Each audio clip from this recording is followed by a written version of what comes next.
Welcome to Midwest Paranormal Presents Paranormal Soup. I'm your host, Jason Bland, and tonight we have returning guest, Carole Obley. She is the author of a new book.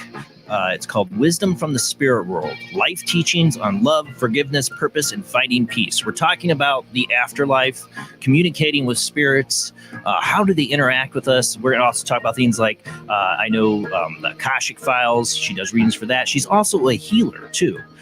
Carole's been on the show before. She's done readings before on the show that blew us away. But tonight, we're not going to do readings. We want to talk about her new book.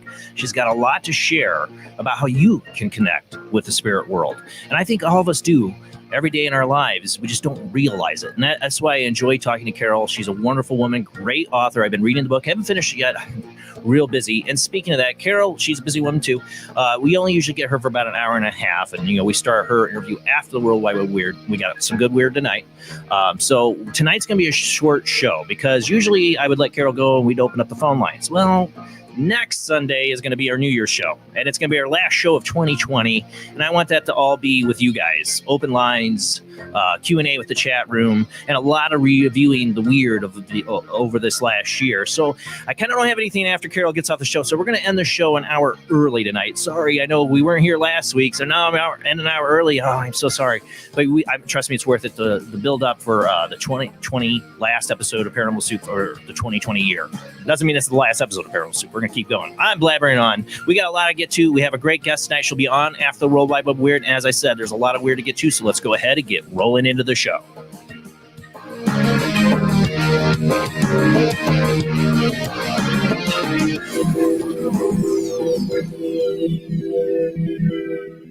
Welcome to another night of Paranormal Soup. As I said before, I'm your host, Jason Bland. Tonight's guest, Carole Obley, will be joining us after the World Wide Web of Weird.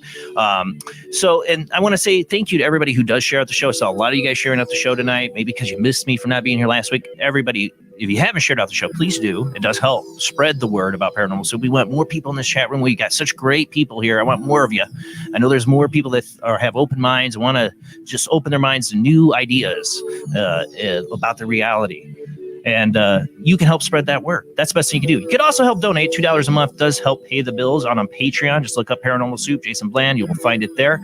My lovely co-host has joined us again tonight. As always, Jamie D. How you doing?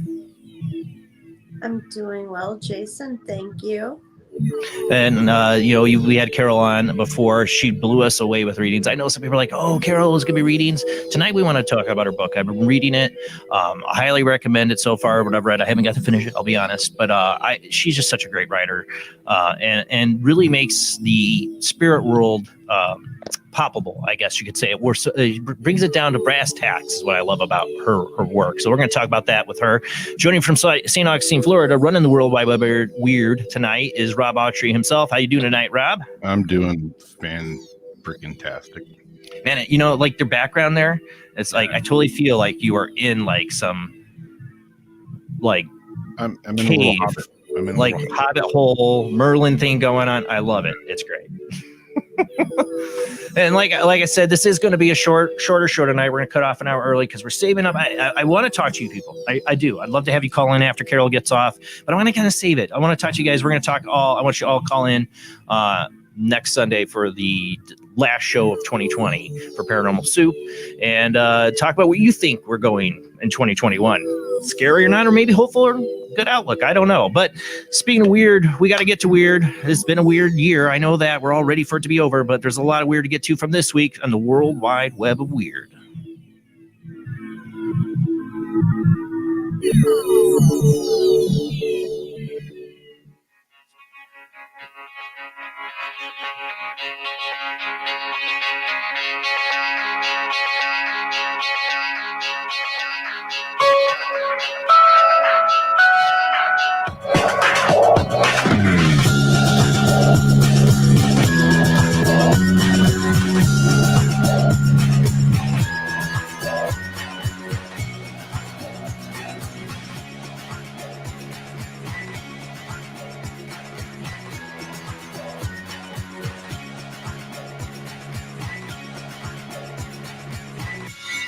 Tonight on the World Wide Web Weird, I had to start with this. This course was now maybe a couple weeks old because we didn't do a show last week, but I have to talk about it, so we'll start out with it first. From the NBC News here. Former Israeli space security chief says extraterrestrials exist and Trump knows about it. This is from NBC News. This is the year 2020. Here we are. NBC News is running this article. For those listening on the Paranormal Soup Radio Network on the Paranormal Radio app, we are a webcast you can watch if you would like on Facebook or YouTube. Please follow, subscribe if you haven't to the channels, and share with your friends. Tonight's first article is, of course, something a couple weeks old because we weren't here, but we have to talk about it just a little bit briefly. Former Israeli space security chief says extraterrestrials exist and Trump knows about it. The Galactic Federation has been waiting for humans to reach a stage where we will understand what space and spaceships are. I understand what space and spaceships are. I think we've been understanding that for a while. Halem Ished said. A former Israeli space security chief has sent eyebrows shooting heavenwards by saying that Earthlings have been in contact with extraterrestrials from a galactic federation. The unidentified flying objects have asked not to publish that they are here. Humanity is not ready yet. Hayam Eshid, if you say that's how you say his name, former head of the Israeli Defense Ministry Space Directorate, told Israel Yediot Aeronaut, a newspaper, I probably butchered that, sorry. The interview in Hebrew ran on Friday and gained traction after parts were published in English by the Jerusalem Post on Tuesday. A respected professor and retired General Ishid said that aliens were equally curious about humanity and were seeking to understand the fabric of the universe. That's all they have on this in this article, and I've heard other people comment on it. But I would love to know why he thinks. I mean, yeah, maybe Trump knows, but this is what I was telling Jimmy and Rob before this. Maybe Trump does know something, I don't know if he does, but if he does, a man who I'm not getting political. I'm not criticizing Trump. I'm just saying it's just his personality. He has a mouth. He has a diarrhea mouth and things come out of it. Sometimes really, like maybe make you think, or you're sometimes really stupid. It doesn't seem like he's a man to hold a lot back. I'm sure he does. I mean, man probably can play poker, but giving him the big secret, he knows, and he, that man. And I don't know, Rob, you said he's been quiet lately. I haven't paid attention. If he's been quiet, I wouldn't know because I'm paying no attention to any of the stuff going on. But you said he's been quiet lately. Yeah, for Trump, he likes to hear himself talk, and he's been pretty quiet the last couple of weeks. So I don't know. Maybe, if he knows, please tell. Maybe not tell. Thing is, that's my thing. Is like there's so many people like Jimmy Carter. Okay, Jimmy Carter really had an honest, wanted to find out, and then totally bailed on that. Why? That scares the heck out of me when these presidents make these promises. Of course, they make promises all the time, people, all the time, that they never fulfill and do. And Trump didn't make any promise about revealing this. Heck, when he initially talked about it, he acted like, oh, it's not real. I don't really buy in it, what he said. But Carter, he really was going to look into it. And something really emotionally impacted him where he could not even talk about it. You can almost hear the emotion in his voice a couple times when people have asked him at conventions and stuff he's been at or talks about it, that he couldn't, really get to the bottom of it. And, some people say Bush Sr. there shot him down. Okay, we're getting way in. I knew this article was going to get me sucked in. We got to move on. All right. Next one, speaking of UFOs, UFO sightings up 283% in New York since 2018. New Yorkers reported far more than usual numbers of strange objects in the sky over the last 12 months. Now, there's two different stories they kind of highlight in here. One, I'm like, but the other one's really interesting. With a population of over 8 million people packed into a relatively small area, it's no surprise that New York City has been home to a fair few sightings of unidentified flying objects over the years. This has been particularly true this year, with the New Yorkers residents reporting 46 separate UFO sightings over the last 12 months, an increase of 31% on the last year's whopping 283% on the year before. According to the National UFO Reporting Center, Brooklyn saw the most sightings, followed by Manhattan and then Queens. However, there were sightings in several other boroughs as well. One of these, which was reported in the small hours of July 21st this year, happened over Staten Island, where a resident claimed that an oval-shaped UFO had sent a surge of heat and radiation through his body. This is his comment. I honestly thought it was the government putting something into the air with everything going on during these times, and I thought I would wake up and find out it was all over the news. So, like, he's thinking because of COVID that the government's like sending some kind of weird alien drone out and like zapping people. Oh, but I believe him. I believe he experienced it. It's like that's how far his brain's trying to reach for an explanation of what he experienced. In another report, a Bronx resident described seeing 30 objects flying in a perfect line, perfectly synchronized, looking like a bunch of moving stars. June 8th, of course, Starlink. That's what they go on to this article talk about. But the one guy is saying this oval thing came up and zapped him, and he thought it was the government and thought it was going to be all over the news. To me, that seems like an honest reaction. Like he's just looking to the blinky thing. Yeah, he's just right. Looking to the blinky thing. Nothing to see. Don't remember this. Okay. Yeah. All right, let's move on. I need some coffee. All right, excuse me there. All right, this one, we've talked about the patents that's been released of what looks like UFO technology that our military is trying to build. Emails now show Navy UFO patents went through significant internal review, resulting in a demo. This is from the War Zone, or the drive.com, the War Zone. The more we learn about the bizarre inventions of Dr. Salvatore Pius, how you say his last name, patent on behalf of the Navy, the more questions we have. The War Zone continues to dig into the bizarre UFO Navy patents authored by enigmatic inventor Dr. Salvatore Pius and the seemingly unusual circumstances of their approval by the U.S. Patent and Trademark Office. As part of our investigation, we recently obtained internal emails from the Naval Air System Command, which appear to have been sent between Pius and personnel in different NAVAR offices. While Navy exotic energy production patents remain as mysterious as ever, these emails add to the backstory surrounding the inventions of Salvatore Pius and suggest that the patents went through a more rigorous internal evaluation process than was previously known. The emails also seem to indicate the research program emanated from patents that did in fact result in experimental demonstrations of some of the elements. Here it cuts off. Last year, the publication of several unusual patents assigned the U.S. Navy raised eyebrows due to the seemingly radical, unconventional claims found within them. These patents include bizarre technology such as high-temperature superconductor, high-frequency gravitational wave generator. If you go back to Bob Lazar's stuff, that sounds like very similar. When you're talking about what they call like the things that move, the ship, plasma compression fusion device, and a hybrid aerospace underwater craft featuring an internal mass reduction device. So anti-gravity. I mean, in one of the ships, you see some of the picture in there is totally triangle. And this article goes on, thedrive.com, check it out. But, they're patenting stuff, this guy, some people don't even know if this guy exists, if it's real, One of the things is I've always questioned, like the Bob Lazar case, is was it real what he saw? Not saying what he's lying or anything, but he was giving a show, so our military could convince Russia, China that they have the technology, they're working it, to scare him. What if this is it? I mean, the reason he got patents because they obviously believe this guy's not just trying to throw something at the wall and make it stick. He's got an idea that might work, and he got the patent. So, let's move on. We got some crypto stories tonight, actually. And 2021, I need more crypto people on the show. I really do. I want to get more Bigfoot, crypto, dogman, goatman. I need that. All right. This comes from the Liverpool co.co.uk. Liverpool echo.co.uk. Mysterious footprints linked to the devil spotted by dog walkers across Liverpool. A long line of mysterious hoof-like prints have linked the devil after being spotted by a dog walker in Maryside.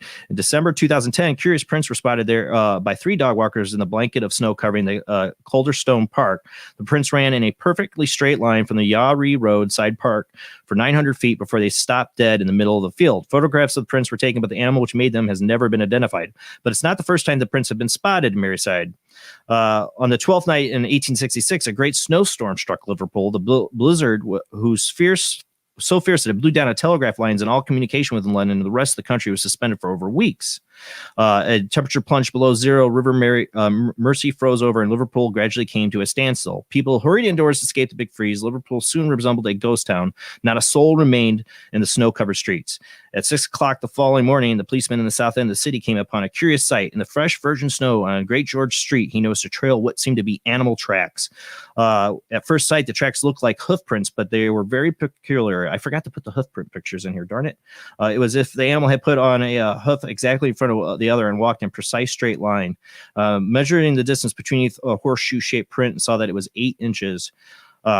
This is like a classic tale of people spotting this hoof foot during Christmas time. And I was talking to my kids about Krampus.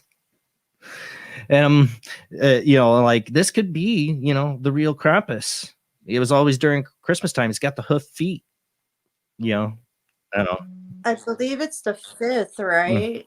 Isn't it supposed to be the 5th is the day he comes out or whatever that legend maybe, is? it could be somebody putting hoof day? prints around the town back in 1886 and trying to scare a bunch of little kids. I don't know, but this has been happening for years. This is my Christmas World Wide Web, a weird story for the night. But we're running out of time, so I can't read the rest of the article. Darn it, I'm realizing I'm going to run out of time. All right, let's move on. More cryptid stuff. From singular14.com, of course, they always got the cryptid stuff. Bulky person with absolutely huge wings reported near Oregon, Wisconsin, not Oregon, but Oregon, the town in Wisconsin. This is by Tobias and Emily Wayland. Jesse Durdell of the National Cryptid Society recently put the Singular 14 Society in contact with 2 young women who said they've seen a large flying humanoid on Thanksgiving night. The women's names have been changed to protect their identities. Claire and Ashley, both of whom are 18 years old women from Oregon, Wisconsin, said in a phone interview with investigator Tobias Wayland that they had seen an 8 to 9 foot tall creature with a wingspan of 10 to 15 feet while driving outside the town last November 26. Ashley said that she had initially seen something unusual while driving between Oregon and Stoughton on Highway 138 at around 10 p.m. that evening. I was on that road because I was going to Stoughton, if that's how you say it, for some stuff, because that's stuff illicit drugs now. I was driving my car. I noticed the scene. I couldn't tell how big it was. It looked like a black shadow just started across the road, but it was probably a football field ahead of me. At first, I thought it was my windshield because I have cracks in my windshield, but it doesn't make sense because I've driven that road hundreds of times and never seen my windshield do anything like that. It was insanely fast. I think I just saw something, but I'm not going to say anything because I'll sound crazy. Later, around 10:30 p.m., both women were going to drive together when they said they saw a flying humanoid swoop across the road in front of them at the intersection of Sand Hall Road and Rutland Duntown Line Road. There was a possum road, and we stopped because we didn't want to hit it. We were driving around it, and then we looked up, and it was huge, like 9 feet long. There said it was flying, and it swooped down across the roof and out of sight. We were both like, that's what I keep saying when in my mind when I read that. You saw that too, right? The creature was like a quarter of a foot football field ahead of us. It was really close. It was very big too big to be a deer. Ashley continued. It was kind of reddish brown in color, I want to say, but it was darker. If we hadn't stopped for that possum, it would have hit our car. That thing was huge. My first thought was, dear Lord, it's a pterodactyl. Interesting thought there. A lamppost position at the intersection partially illuminated the being from the underneath, they said, allowing them to determine its approximate color and dimension. According to the 2 women, the creature was headed north. It was too high to be illuminated by the car headlights. The very bottom was illuminated, but we couldn't see the top of it. It wasn't fully illuminated, but light was cast on the underside. Since it was at the intersection we normally turn at that intersection because we make loops around town. You make loops around town, you had to go pick up some stuff. Just saying. It swooped from the south towards the north. I remember what it's like to be 18. It swooped from south towards the north, towards the north. When you get to the intersection, you have to turn north, and I was terrified to turn north. I didn't want to turn north. It goes on. Singular14.com. We're going to run out of time. We got to move on. I got to stop by the taco truck. That's Miley Cyrus's story. Don't compare it to two. All right, we got to move on. We're running out of time here. Here's another one. I kind of have an issue with the way they titled this article. After you read it, you'll see. Getsurrey.co.uk. This is another UK story. Something from across the pond. If it wants to load, my article won't load on my tablet. Come on. Well, here you say athlete and author claims he saw 6'8" like Bigfoot at Box Hill. They call him an athlete. He's running and jogging. You know what he is? He's more of a Bigfoot like researcher and enthusiast. That's what you should lead with on that. But you know what? The article doesn't want to load, so I might have to skip this article. It doesn't want to load.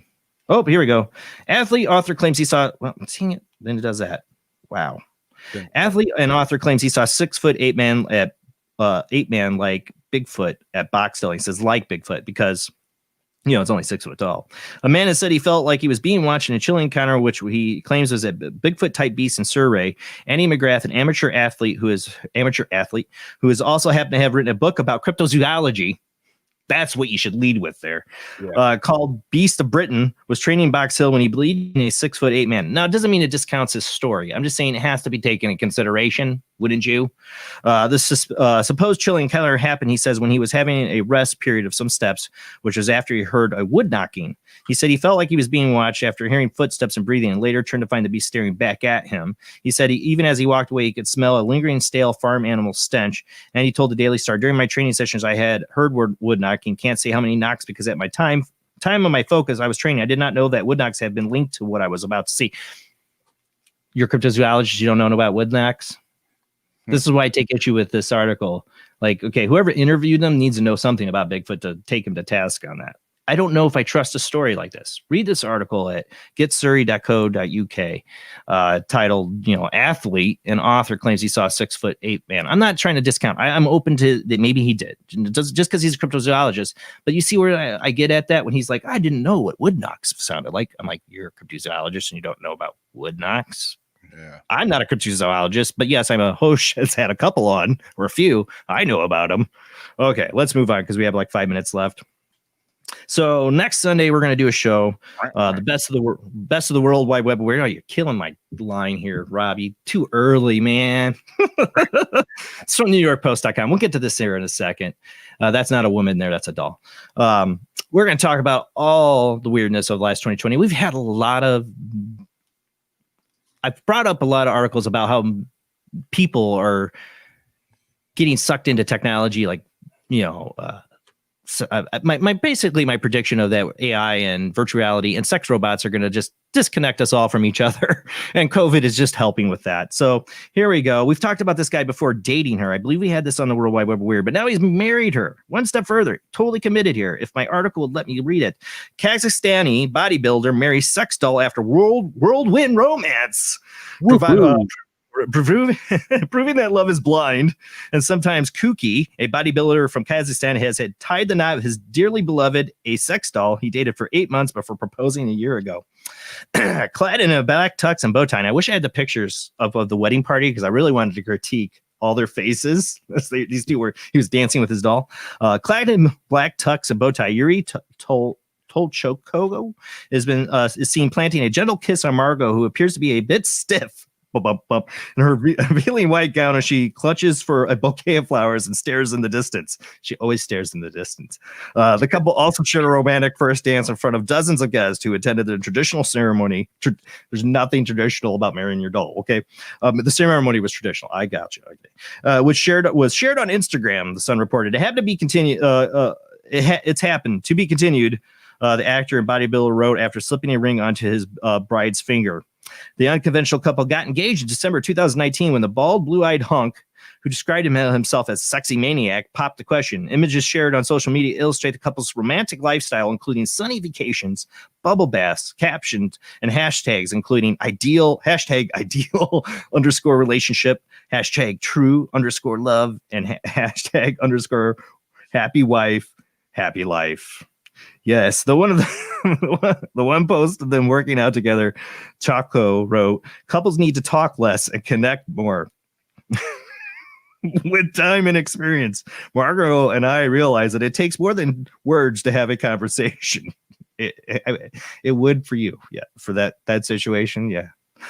He added, your partner sure deserves the best, but they have to do their part. Just shut up. That's what you're saying.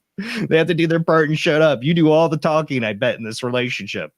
I don't know how I know that, but I do. Chuckle said he met Margaret at a nightclub. What was she doing at a nightclub? He met Margaret at a nightclub where he rescued her from some unwanted attention. You stole her from somebody who brought that there, was probably already disturbed and going to marry her. Adding that they had planned to take the plunge in March before the coronavirus pandemic hit. I wanted to blame this on the coronavirus, but I knew I couldn't.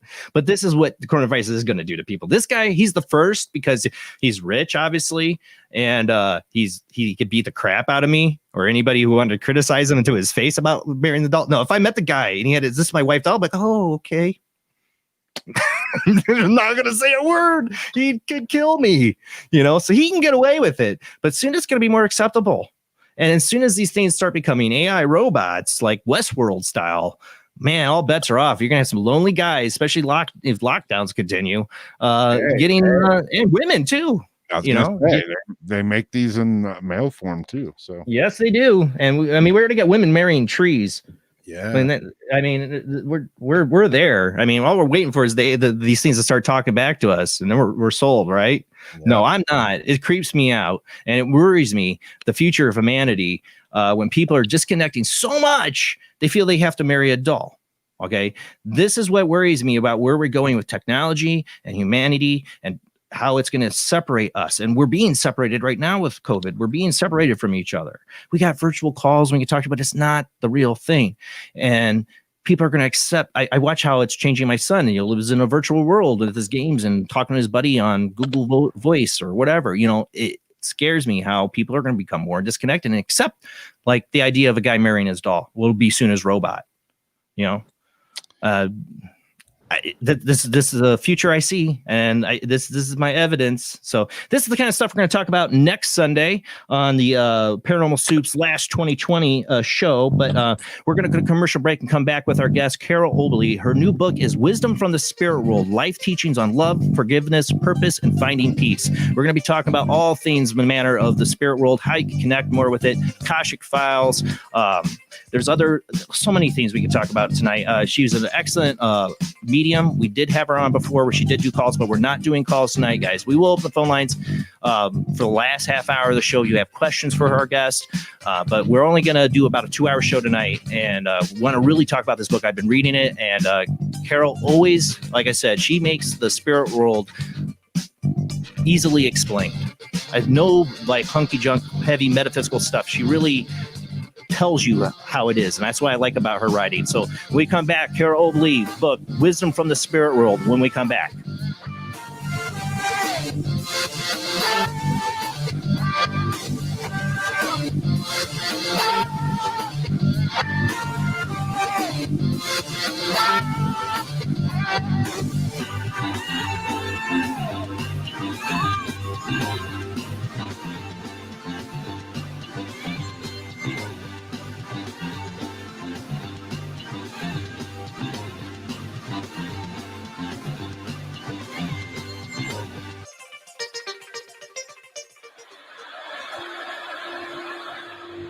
Join us every Wednesday night at midnight Eastern Standard Time for Weird Wednesday, the live stream, with your hosts Jamie, the Living Dead Girl, and Rob, the Phantom, where we'll talk about all things paranormal, including zodiac, astrology, tarot card and oracle card readings, live ghost boxing and spirit communication, where we'll do Voices from Beyond, the Cold Case Files. So we hope you join us live on Facebook and YouTube every Wednesday night at midnight Eastern Standard Time. We hope to see you there. Bye-bye.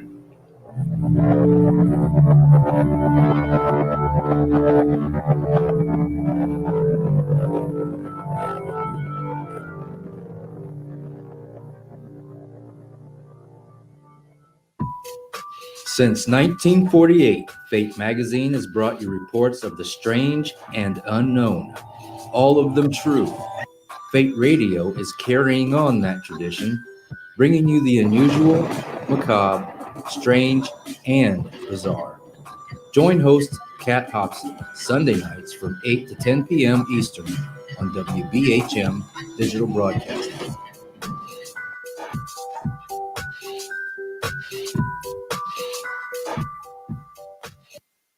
Of the second kind, physical evidence of a UFO. Close encounters of the third kind, contact. From Steven Spielberg, the director of Jaws, comes one of the most ambitious and unusual films ever made. And what you will see has never been seen before. It's a cosmic mystery crossing what many scientists believe will be the next threshold of human experience. It's called Close Encounters of the Third Kind. It begins in an Indiana town and leads to one inescapable conclusion. We are not alone.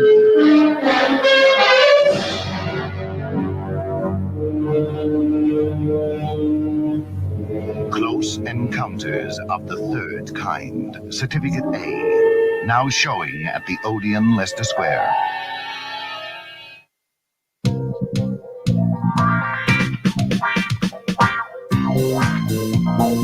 The night is alive. Join us and take a walk on the weird side when you tune in to the Kingdom of Nye, hosted by Heather Wade, the finest in late night talk. Listen live free weeknights starting at 9 p.m. Pacific time at thekingdomofnye.com, talkstreamlive.com, and the Paranormal Radio app.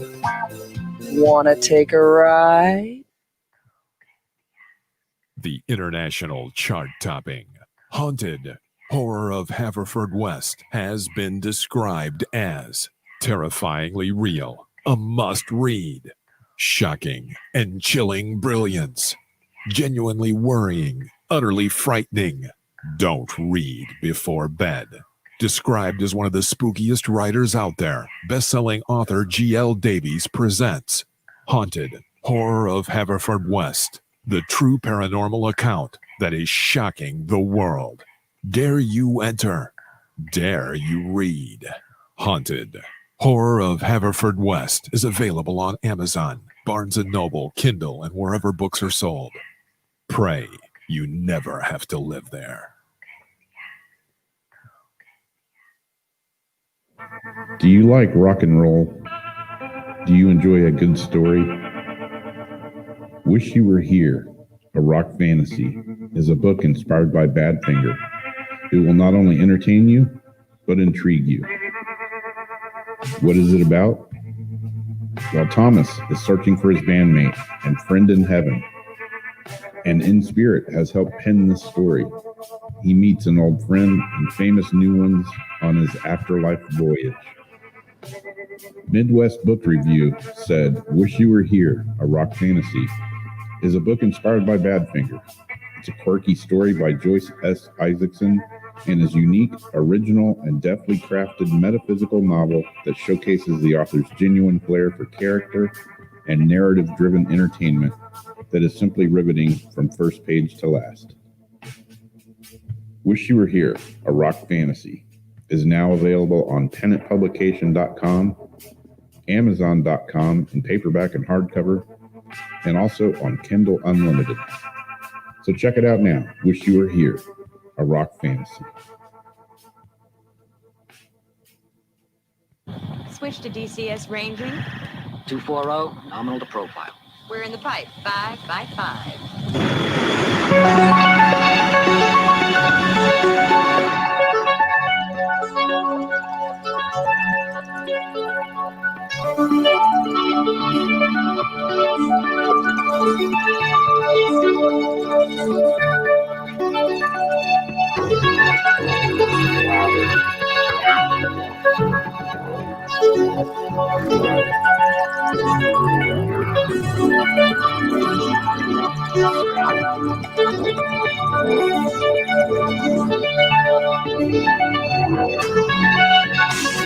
Tonight on Paranormal Soup, our guest is Carole J. Obley.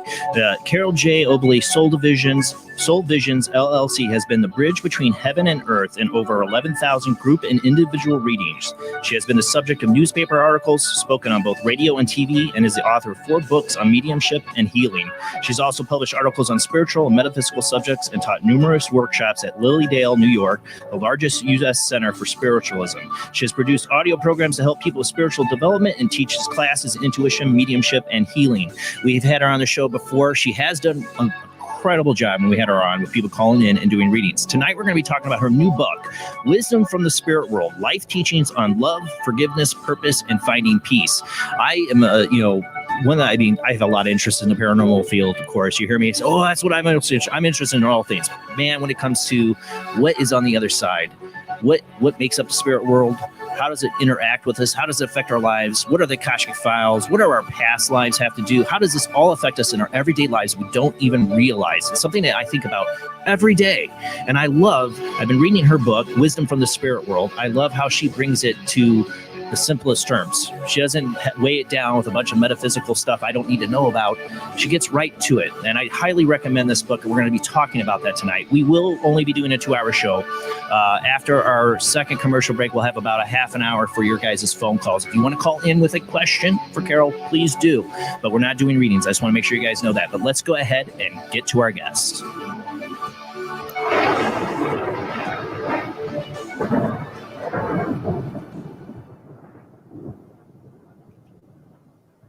Welcome to the show, Carole. It's a pleasure to have you back on.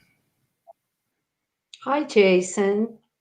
Thanks for having me. And I've been reading your book. It's been a holiday week for me to try to read it with working in retail and my kids lately. It's been hard, but I've actually gotten sucked in a couple nights now reading this and enjoying your personal experiences, how you got into mediumship. And like I said, what I love about your writing from this book and your previous books is how you do bring the spirit world kind of down to the straightforward terms. Basically, you don't weigh it down with a lot of I hate to say it, but gobbledygook, stuff. We can get all in a lot of different metaphysical thoughts and get really deep. But I want to just know, what is the spirit world like, and you really, really make it understandable, I guess is the best way to put it. Well, thank you. And actually, in all of my books, I really try to write very simply and clearly. Yeah. So that people can grasp, maybe some more difficult metaphysical concepts. And I like to bring things down. I do a lot of teaching as well. Now it's with webinars. But I've done a lot of years of teaching. And so I try to really help people to apply these teachings to their lives. Knowledge is really not anything unless we can use it and somehow become better people, because of it. So this book, Wisdom from the Spirit World, is a compilation of themes. And these themes are things that I've heard through thousands and thousands of readings. And yeah. I woke up one day, I had no clue what I was going to write about. And 2.5 years ago, I woke up and boom, there it was. And my guide said, you need to tell people about these recurring themes in these thousands of readings. What do those in spirit want us to know? What's really important? And so that's what this book is about. The bulk of it, as you mentioned, and I'm so glad that you brought this up about the Akashic files. In the first section, I write a lot about those. They're also called the Akashic records. You might have had other guests on that, have spoken about those. I know a lot of people, mediums and others talk about that. And then the last section of the book are very practical exercises and tools that don't cost any money, that the average person can use to become more spiritually grounded, more spiritually connected, And also in this time that we're in, and we've been in this almost this whole year, and I didn't know that, when I wrote Yeah. this book, I had no idea about this happening. This big reset and transformation that we're in. But I think that the book is right on time as far as helping people to understand who they are on a grander scale from a soul perspective, and also how to use some common spiritual tools to navigate through a lot of challenges in life. When we last had you on, it was 8 months ago at the beginning of the lockdown, I believe. And we talked about, now you said, if I remember right, something along the lines of that this was kind of a purpose, like divine intervention to make us all take inner time. I'm trying to think how you worded it. Or like, basically it was like, not saying that people are supposed to die or get coronavirus, but that these things happen to have in history and throughout life, that this is a time for us to reflect, because you're saying from astrology, from what you were seeing on that. And I thought that was really interesting. I mean, we talked about me writing a book. You told me you thought I'd see me write a book. I am in the talks of it. I haven't really written a book, but I am in the talks with another author who has written books about helping me, get my writing up to par to do that. But I didn't use the lockdown. I didn't write a book. I used a lot of it. I was a lot of like, oh God, everything's going to hell in a handbasket, and trying to breathe and just, ride through it without total panic. Well, yeah, I mean, I think like most people, this has been a time of, well, we've actually been forced to go inward. That's what you say, forced to get inward. And for people like me, I'm an introvert. So, before the shutdowns and everything, I have my home office. I do tons of telephone readings. And so I'm not, except for groups, I've done a lot of gallery readings or group mediumship too. But it really has not been that difficult for me as an introvert. I do miss that part of it. I love that part of it. I love. I have to say that part of I love. If I didn't have to leave my house I love that part. It's the part of me losing my job, like in the economy crashing that stressed me out. Yeah, but I'm the same way. There's scenes about this I enjoy.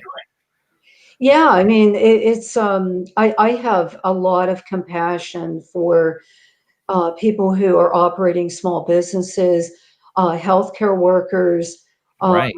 People who, restaurant owners. Those are the people that have been very, very much under stress. And so I have a lot of compassion for those people. So it's an opportunity. I guess when we have, the nature of life, Buddhism, Buddhism talks a lot about what's the nature of life. Well, suffer. The Buddhists say suffering.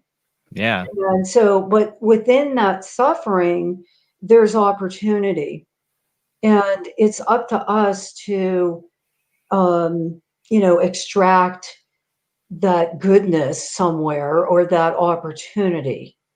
And so it's not to say that we enjoy this, or anybody's, throwing parties over it or whatever.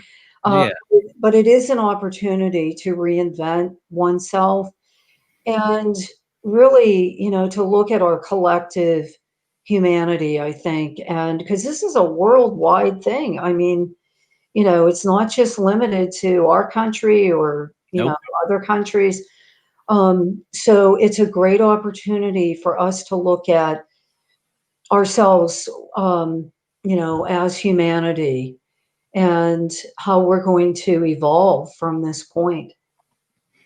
Well, that's where it was just a couple weeks ago, I was talking with a guest about where do we land on our feet from this, coming out of this into 2021. I don't see a lot of, in America, there's a lot of division. There's a lot of division in France. There's a lot of division in Germany. There's division in different ways in different countries. And COVID just landed on top of all of it and just like it pushed it to its height. How do we get through this? I found it really interesting 8 months ago when you talked about how basically you saw the astrology of this shift. And now we're entering what tomorrow is the winter solstice. Yeah, and it's actually I'm here in Pennsylvania, Western Pennsylvania. I don't know if other states are going to be able to see Jupiter and Saturn. They are going to be conjunct, which means together, and that sets a 200, both in a sign of air, which is Aquarius, and Aquarius is about humanitarianism.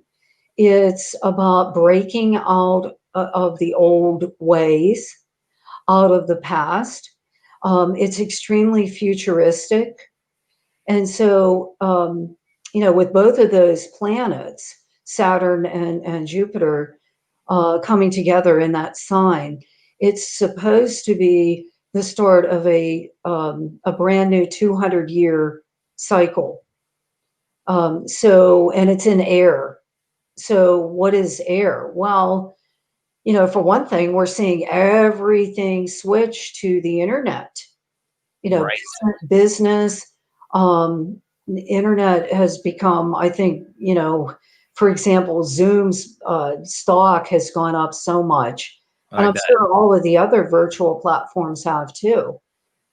So we're going to be seeing a lot more emphasis on the internet, learning through the internet, connecting with people, this way, virtually.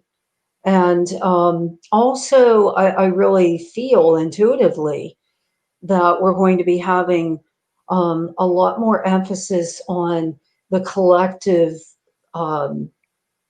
well-being or collective, good. And so we're starting to see that. I think we're going to see a lot of people reaching out. We've already seen that. I mean, this has been an opportunity where people have been reaching out, helping others, in whatever way that they can. So it's really a switch. Saturn just came out of 3 years in Capricorn. Very strong earth sign. Jupiter also. Jupiter moves quicker than Saturn. Saturn takes about 2.5 years to go through a sign. So we got like 2 years, 200 years though, of this next progression from starting tomorrow is what you're saying though? Yes. So you see a lot of technology with that? Like you said, I was trying to pick up what you were saying. You said something about technology or invention or what I feel intuitively is we're going to be having a lot more innovation with technology. The ruler of Aquarius is Uranus, and Uranus rules technology and the internet. But that's what your intuition picks up. That's what my intuition picks up. Maybe it's because I'm the pessimist. I'm sorry to do this, but really quick, the volume you have on your coming out of your speakers of me, can you turn it down just a little bit? Because we're getting a little bit of echo. It's from me coming out your speakers. Are you able to turn that down at all? I'm hearing echo. I'm sorry, is that with me? Yeah, if you have me coming out your speakers on your computer? No. Oh, I can hear you, but yeah, I don't have any feedback. No, you wouldn't hear it. It's coming out from this end because it's coming out your speakers and your mic's picking it up. So it's just the volume level you have me coming out. If you could turn it up just a little bit. No, it's all right. It's all right. Okay. Let me see if I can correct it. Just the volume you have coming out of your speakers, maybe. Sorry, guys. I'm an audiophile. I don't hear it now. Well, maybe a little bit. Okay. I have no idea what I did, but I had camera and mic button up. Okay. Are we a little bit better? Yeah, I think it's better. I'm not hearing it now. Okay, sorry. I'm an audiophile. The echo is going to just drive me nuts. Anyways, but back to point. What scares me about this though is when you say that, that's like, well, see, that's what I feel is we are moving into this technology. COVID's forcing us into it in a way. Like I said, my son's doing virtual school. He's like hooking up with his best friend online all the time to play games and all that. And I'm talking about a guy marrying his doll. I don't know if you heard that last part of the World Wide Web of Weird, but I feel like we technology connects us. Like I wouldn't have my two best friends here if it wasn't for technology, but it can also separate us and separate us from our humanity. When a guy's marrying his doll, next thing is going to be a robot because of technology. That's when I start to get concerned. When we start putting chips in our brain, that's when I start to get concerned. You see what I'm saying? I do. Yeah, I really do. I no matter what's going on the outside, and that includes, a virus, shutdowns, losses of business, technology, whatever it is out there, there's always the unchangeable that's within. And, in Wisdom from the Spirit World, I talk a lot about that, the inner tools and resources and really things that are unchangeable and that have nothing to do with technology. For example, nature. Nature is unchangeable. It's cyclical. It's, I know there's a lot of talk about global warming. I don't know if I believe in that or not. I haven't seen direct evidence of it, but certainly nature is something that we can connect to that promotes presence or stillness within us. And that's that core of us that will always be. As a medium, that's what is connecting to me when I'm doing readings, is that essence of a human being or an animal. I've done a lot of readings in which pets come through too. But that essence that is unchangeable. So if we look at nature, it reminds us of that part of ourselves that, like in the wintertime, we have everything becomes bare. It appears everything dies. But then in the springtime, here we go, back in cycle with life coming back.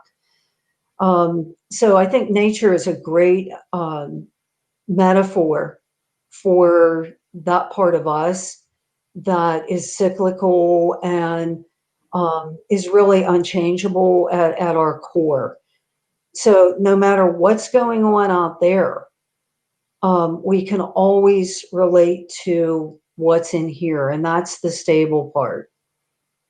Now, in this book, you have some really interesting readings you provide, experiences with clients, and that either with I finally run with the Civil War past life. We can get to not yet, but I want to talk about that one. I don't want to forget about that one because I thought that was really interesting.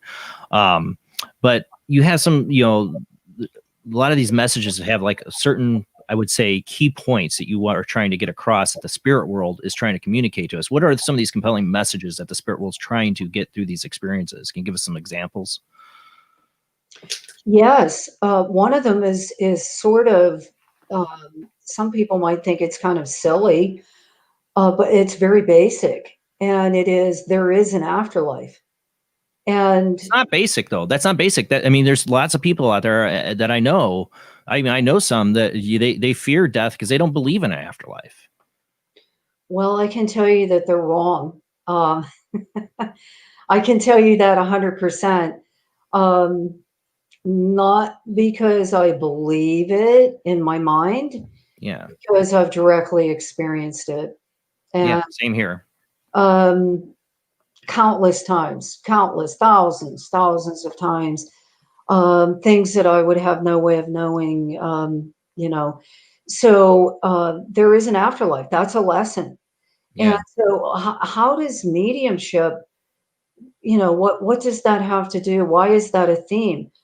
Well, because in readings, there is evidence given, the type of readings that I do, I've been highly trained as an evidential medium, meaning giving facts about the spirit communicator, names, what they passed from, their personality, memories that are very specific, things that went on in the family.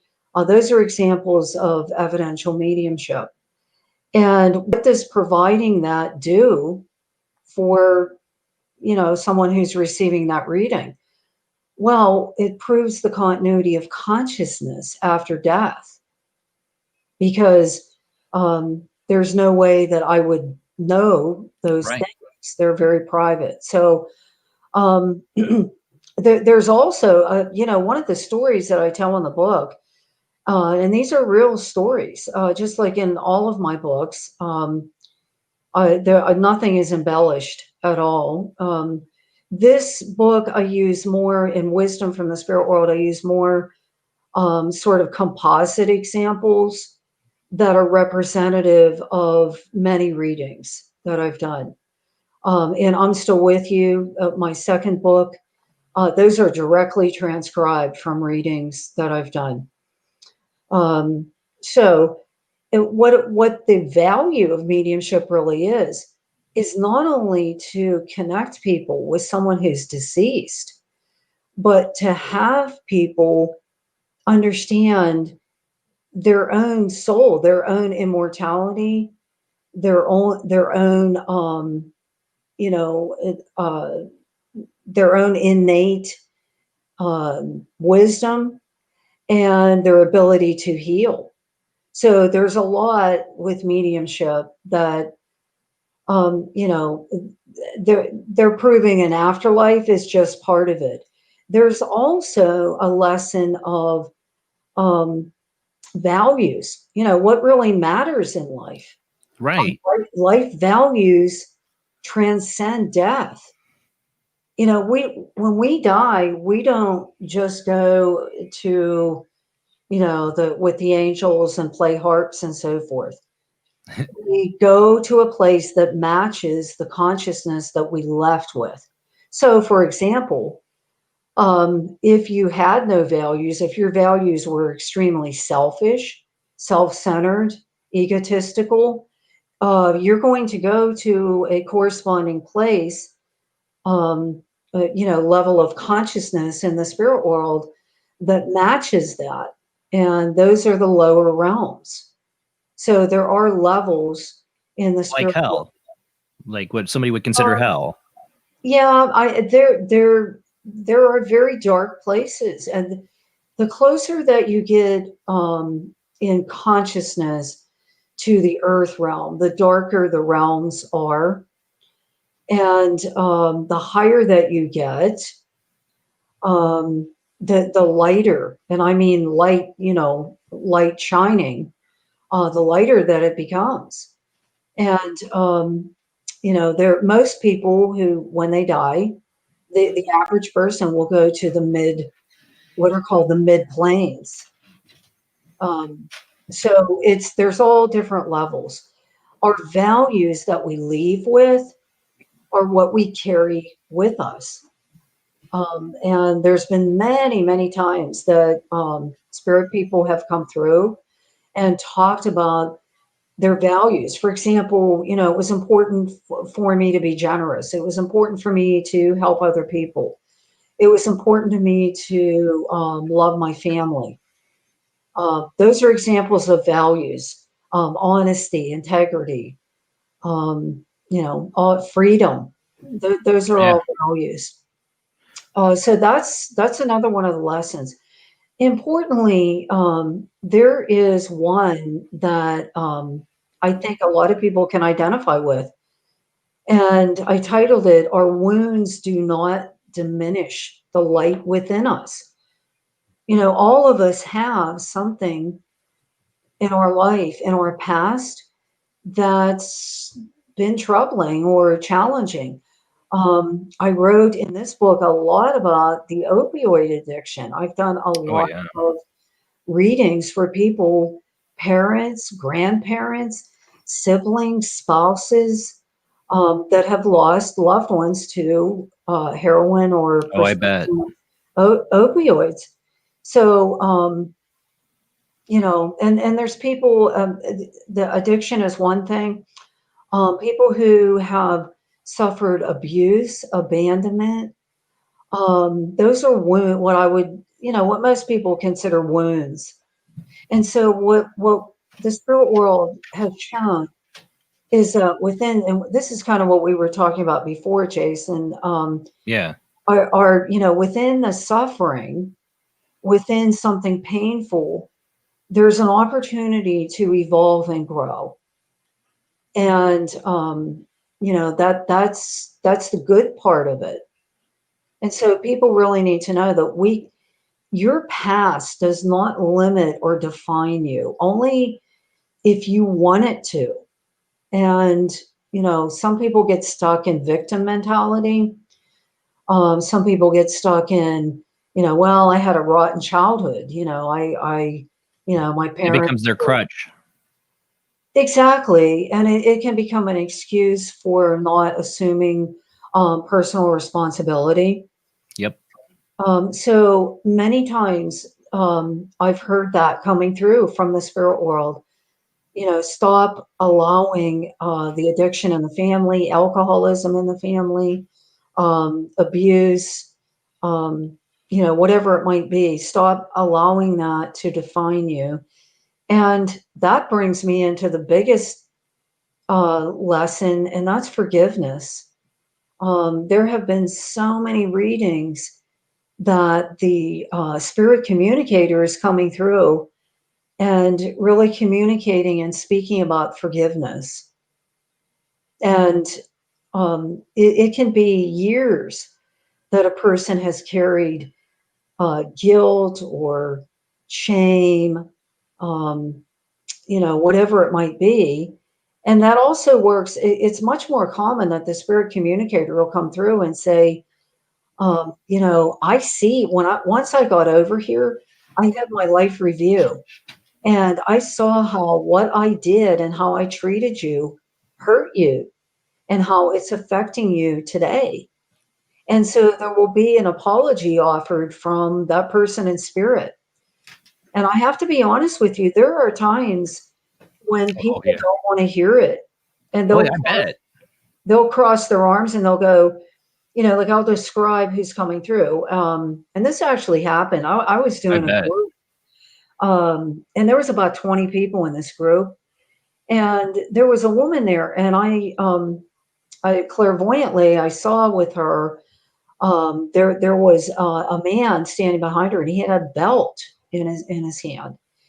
And I described him and I said, he had suffered from these conditions, whatever they were. And I said, he's one generation removed from you. Would this be your father? And she's like, yeah. And I don't want to hear from him. She says, So I said to her, see me afterwards. So I did speak with her afterwards. And, I don't like to embarrass people or put them on the spot in front of other people. So when I saw her, I told her that her father was communicating forgiveness to her. He had been physically abusive to her and to her siblings. And she kind of took it all in and she didn't really react. But, I'm just the messenger. I can't make people heal. I can't make people do anything, but, I'm delivering what is being said. And that's what I do in my books as well. I consider myself kind of a spiritual reporter in a way of just saying, hey, this is what happened. This is true. I'm very genuine, and I want to share this with you.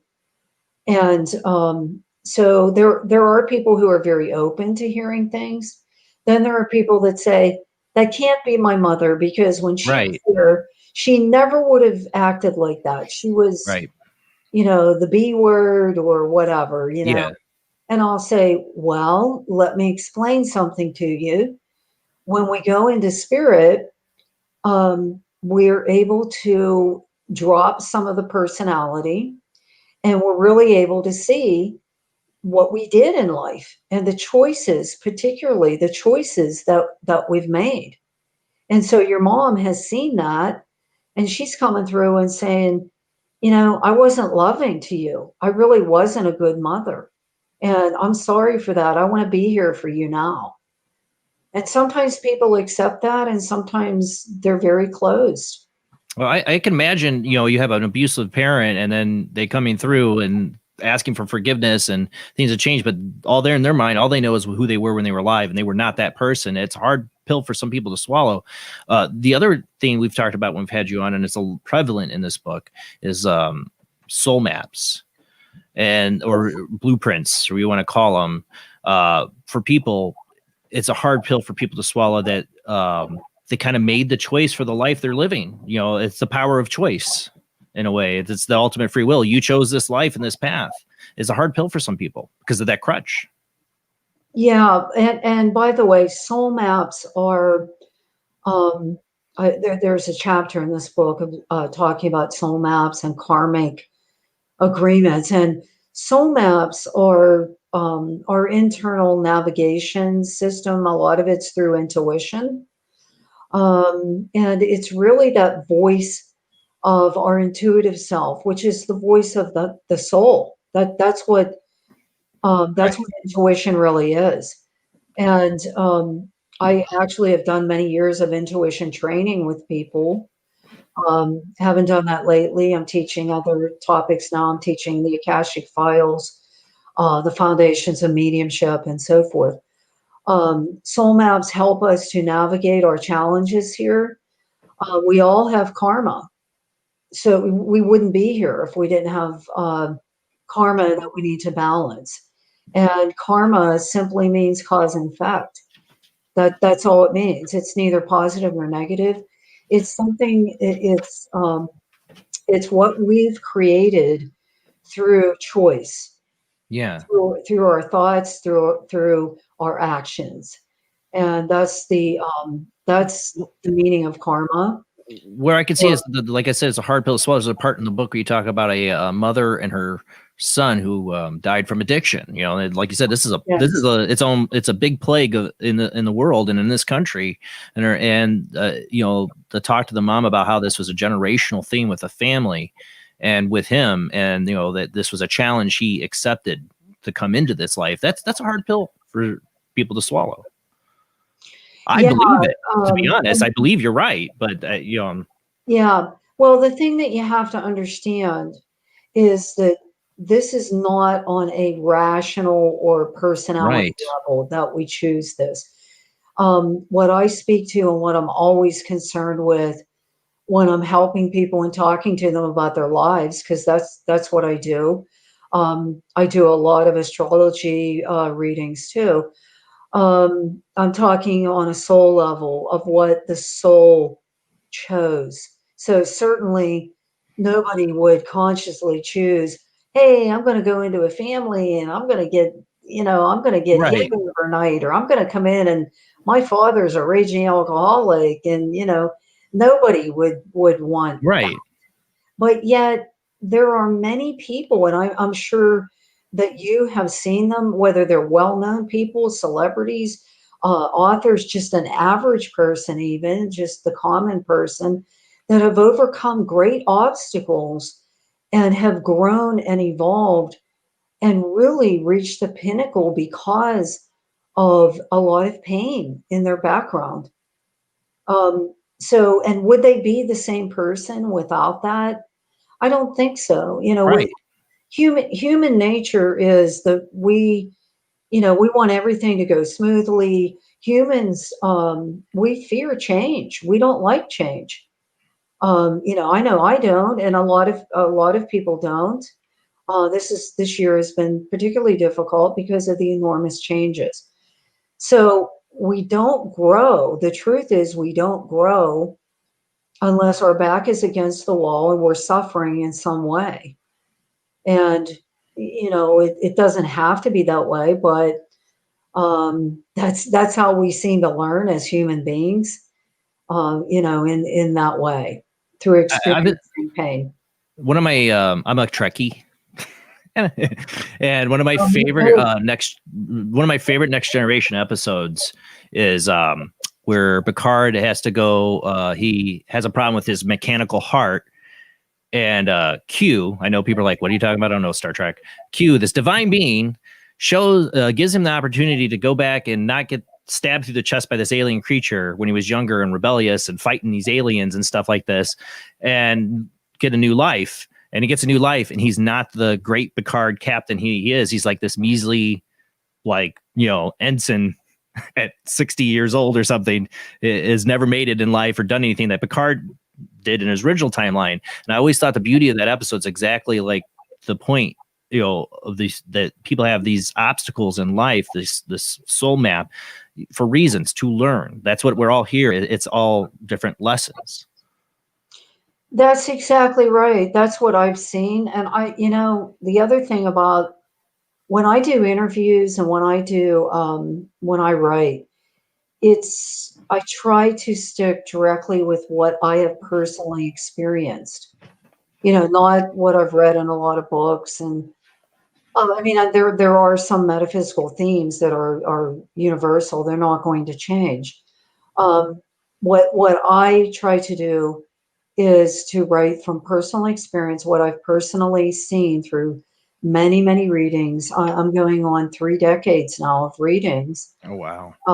Yeah, I can't believe it's been that long, but it has. So I try to speak directly from my personal experience, what I have personally seen and witnessed and experienced. And, in that way, I feel it's much more real. And if there's one thing I've tried to do with working in this field of mediumship is to work with integrity and ethics and to make it very genuine and kind of, I suppose I would say less scary or, less hokey or something along those lines. I have a different personality than everybody has their own personalities. I work a lot with healing with my mediumship to help people that have, they've lost somebody to suicide, they've lost a child, addiction overdoses. There's been some incredibly, interesting situations that I've encountered. And it's never me. It's never me doing the healing. I'm simply the conduit for that. But it's been a long road. One doesn't just, you can't just wake up one day and go, oh, I think I'll be a medium today. That's what I'm going to do. Some people do. Some people do. I swear. Some people do. Well, you know what? I'll tell you what, Jason. I've been dismayed the past, I would say probably decade. I see so many people now, they're billing themselves as a medium, and they might have the ability. I don't know, right. Some of them, but I can tell you it takes years and years sitting in development, and I've taken a lot of training. Yeah, Lilydale. I would love to have a whole show just to talk about the town of Lilydale. As a spiritualist. I've taught there many times. Yeah, I want to visit there so bad. Oh, you have to. You have to. Yeah, but it's and you can't rest on your laurels. I always say that mediumship is a self-upgrading program. And for example, when I first started doing readings, people were coming with what I call the big two. What about my job and what about relationships? Love and money, man.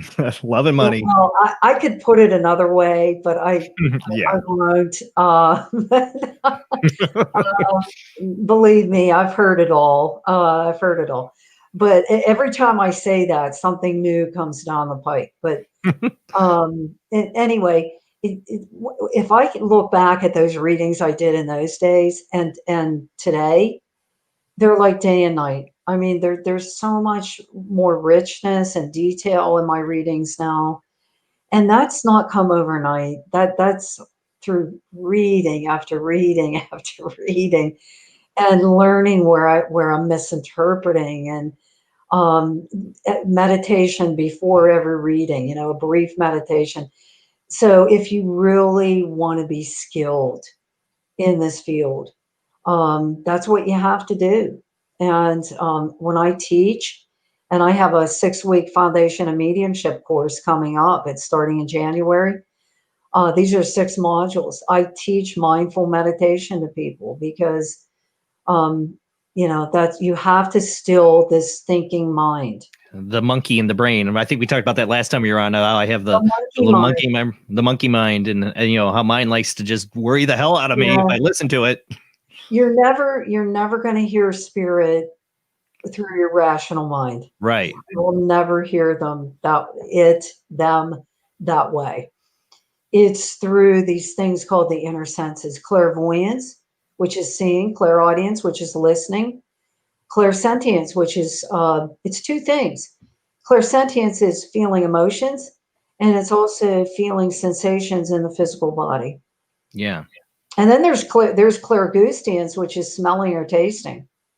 I've experienced all of those, but I've had all these medium-like experiences, but I've never wanted to ever call myself psychic or medium or delve into it, because I think it takes a lot to say I'm a medium, because there's a lot of expectation in that. Well, yeah, and that's what I was saying, that there's a lot of people that I've noticed that, somebody somewhere along the line said, oh, you're intuitive or you're psychic. And then all of a sudden they're like, oh, I think I'll go out and do readings and earn a whole bunch of money. Right. Good luck. I can tell you about the months that I earned $200 or $300 the entire month. And I can tell you that I've done many, many readings in service. I love animals. And by the way, I write about animals in this book. I just lost 2 of my dogs this last month. Oh, I'm so 3 weeks sorry. of each other. It was really hard. You want to know the odd thing about that is, we talk about animals and spirit, is that I've talked about it on the show, but I dreamt my first dog passing away. I dreamt the whole experience. I'm getting a lot of echo from you. I think it's the volume on your computer still. It's echoing more. Shoot. Let me try this again. Do you have a speaker volume on your computer? Yeah, hold on. I'm sorry. This doesn't happen on any other shows. So my speakers are only at 60%. Okay, let me turn them Maybe down. take it down just to 50. That might cut it down, because it's hearing the audio. Your mic is some reason. Okay, how is this? Testing. How is it? Still hearing it, but it's better. It's better. Okay. Still, I it's did still there. turn it down. Okay. Here, There's let one me other turn audio it thing I want to down. get into it, but sorry to interrupt on that, but it just gets me the echo. Okay. Now, but this is a thing. It's like people can develop this stuff and learn. You studied in Lilydale, New York. There is ways you can learn and develop it, though. I mean, people can get confident if they do want to pursue it.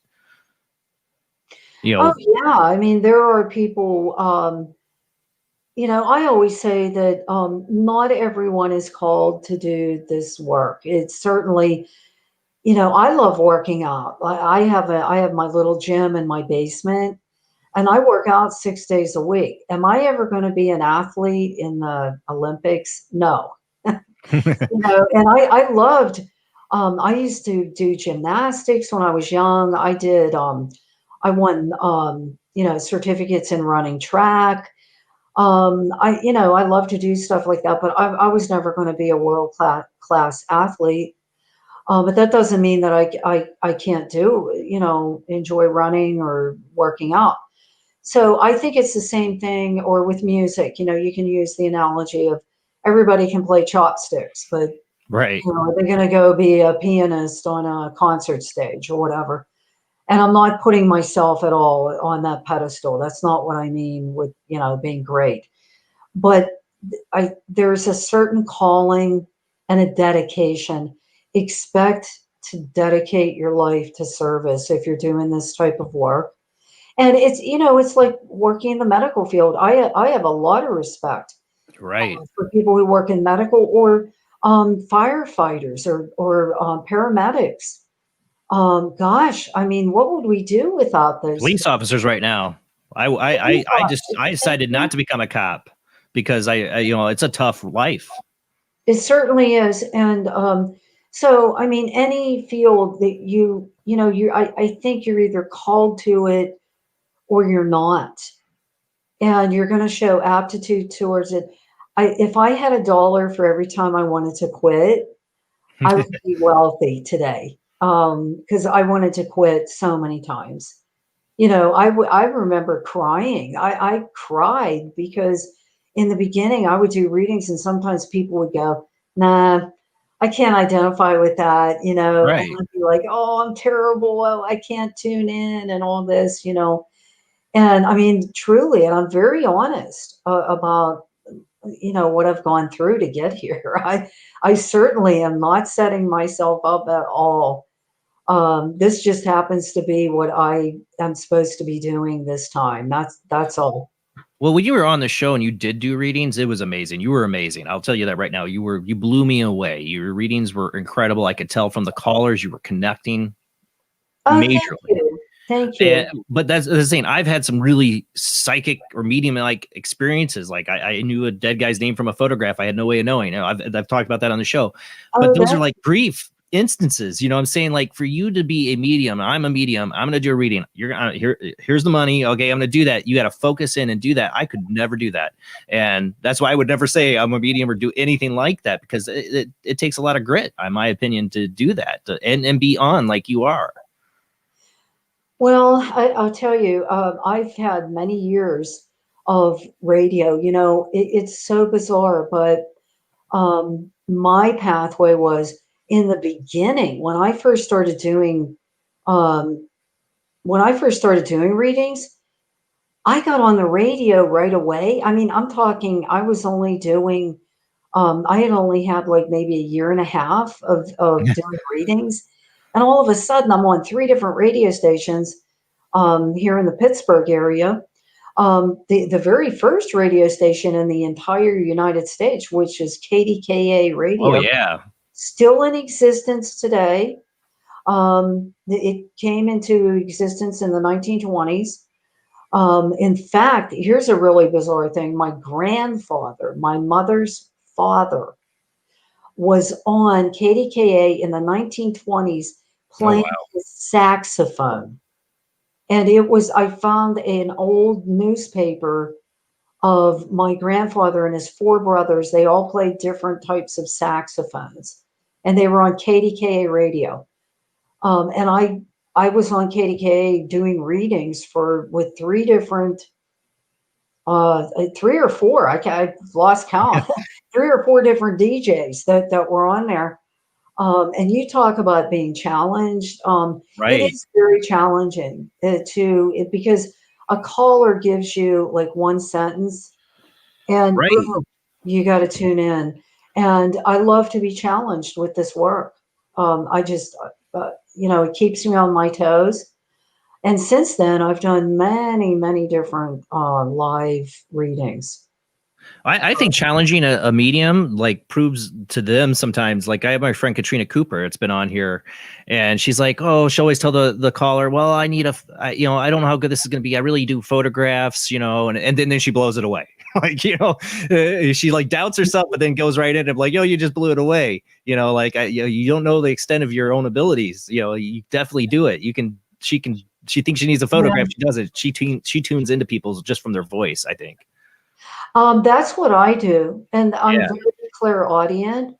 I'm also clairvoyant and clairsentient. But when I hear, for example, sometimes people will ask me, "Can you tune in?" This is more of a life guidance. Can you tune into this person or whatever?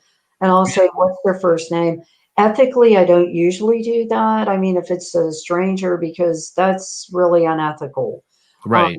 they're asking about like their daughter, or their son, or their husband, or their wife, whatever. Usually I'll just give a description of the energy that I'm feeling. And so it really, I believe you could do it, Jason, but you haven't built confidence. That's all.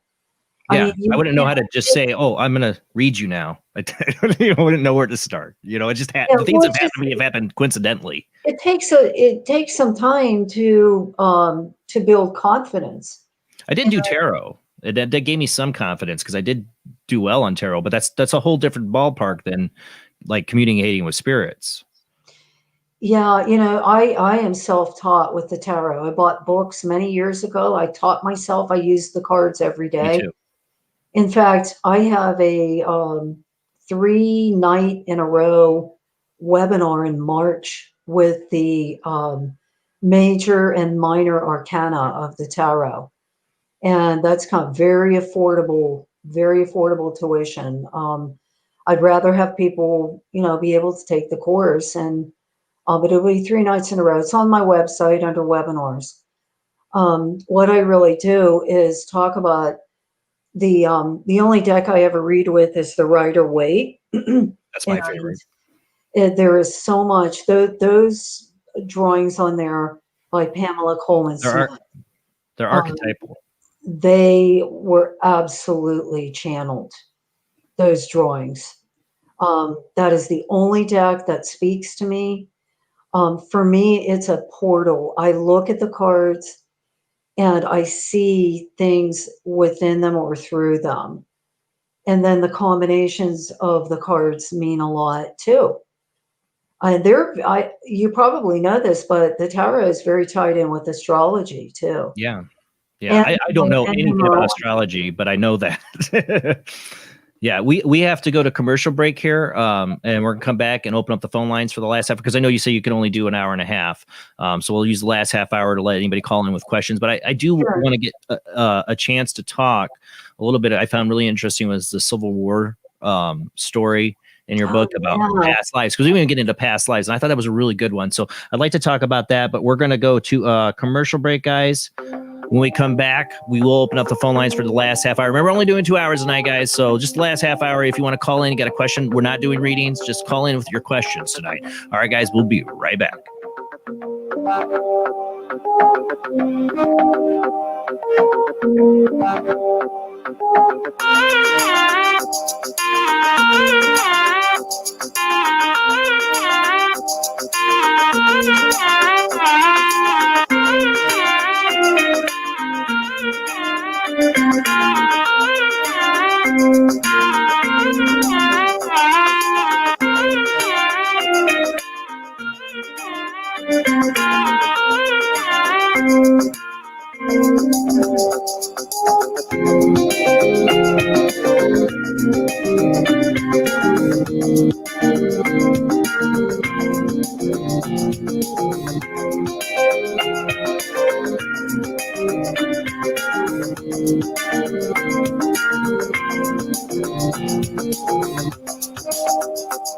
He is conducting an experiment into the combined effects of sensory deprivation and hallucinatory drugs.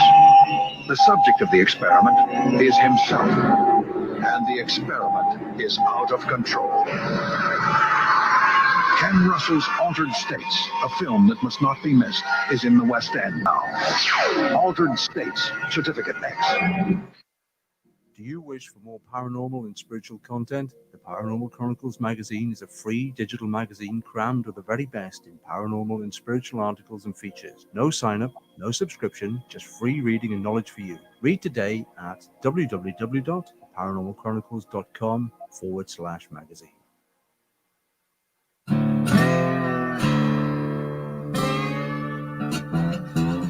Oh, come on. I'm Southern, but... Nope. That'll do. Hello, I am Kat Hobson, host of Paranormal Experience here on WBHM Digital Broadcasting out of Birmingham, Alabama. I enjoy having guests from all areas of the paranormal, from ghosts to ufology to cryptids and beyond. You'll find some of the best researchers in their fields bringing you some great information. Join me on Wednesday nights from 8 to 10 p. Eastern here on WBHM Digital Broadcasting.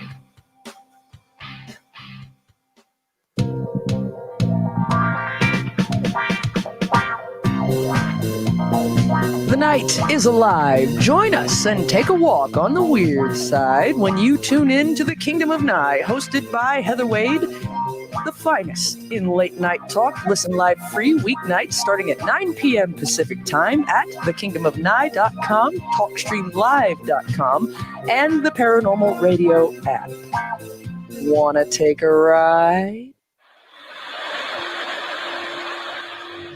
Join us every Wednesday night at midnight Eastern Standard Time for Weird Wednesday, the live stream, with your hosts Jamie, the Living Dead Girl, and Rob, the Phantom, where we'll talk about all things paranormal, including zodiac, astrology, tarot card and oracle card readings, live ghost boxing and spirit communication, where we'll do voices from beyond the cold case files. So we hope you join us live on Facebook and YouTube every Wednesday night at midnight Eastern Standard Time. We hope to see you there. Bye-bye.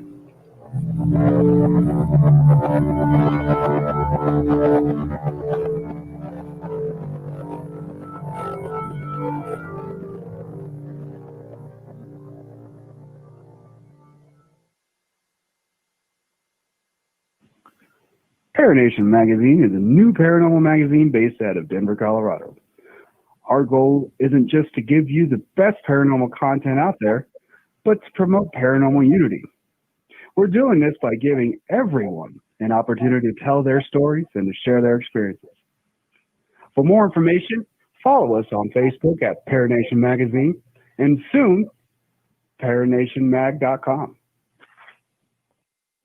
I've Never Met a Dead Person I Didn't Like is the extraordinary travels of a young, alone, and broke psychic in the highly anticipated new book from internationally renowned psychic, medium, medical intuitive, and best-selling author Sherry Dillard. Critics have described I've Never Met a Dead Person I Didn't Like as an engrossing memoir, an empowering story of how a broken girl came to accept her psychic gift, a refreshing and fun read. I've Never Met a Dead Person I Didn't Like is available through Amazon, Kindle, Barnes & Noble, and wherever books are sold.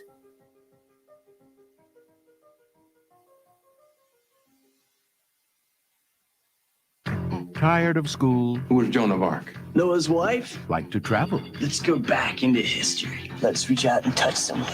Want to meet people in the past? Put them in the Iron Maiden. Iron Maiden? Excellent! Execute them. Otis. Then hitch a ride with George Carlin, Keanu Reeves, and Alex Winter in Bill and Ted's Excellent Adventure from Orion Pictures.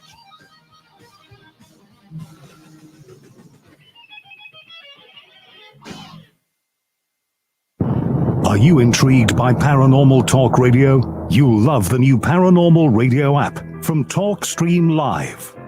You'll find a great selection of talk shows covering UFOs, ghosts, strange phenomena, and much more. Download the Paranormal Radio app now and start listening to the very best in paranormal talk entertainment, including the network you're listening to right now, the Paranormal Radio app, free in Google Play and the iOS App Store. Heat them up. Do, re, be gone.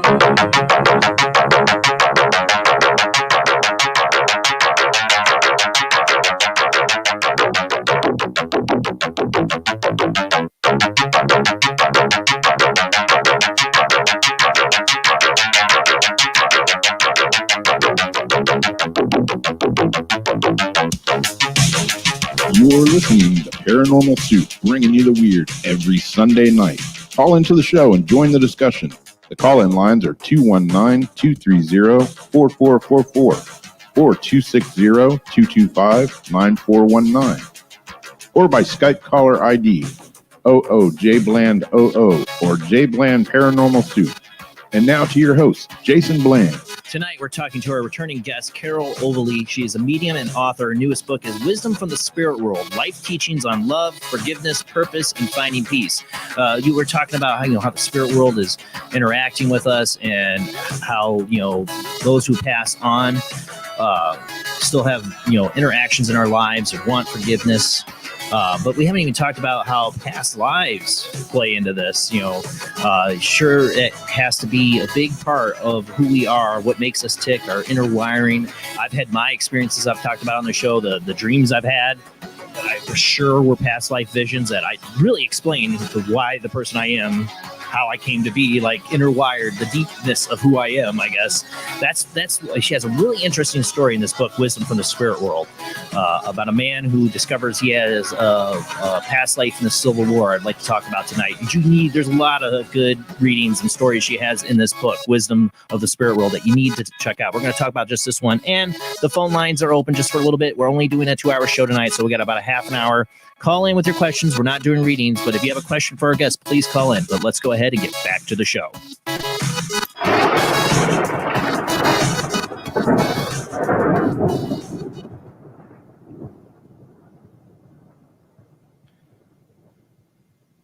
So there's a story in the book. It was this. You do like a past life regression, if I remember right on the book. This is what I'm talking about, right? Yeah, that was a long time ago. I was trained to do past life regression. And this particular example that I use, the gentleman had come to my home at the time. We had my home office and for a regression. And what I found interesting though is there's the synchronicity part where where was it? He was like standing up at a conference or something you were doing or whatever, and there was fireworks. Yeah, this is exactly how it unfolded. I was in a suburb here of Pittsburgh, and they happened to be. I was doing a mediumship seminar, meaning, a group of people. There's about 20 people there, a smaller group, but. I was doing evidential mediumship, connecting people with their loved ones. Yeah. This town I was in happened to be celebrating the founding of that town. I don't know how many years it was. Yeah. Anyway, during this program, this gentleman stood up and he said, "I don't know why I'm here tonight." And coinciding the synchronicity of him standing up happened to coincide with these fireworks.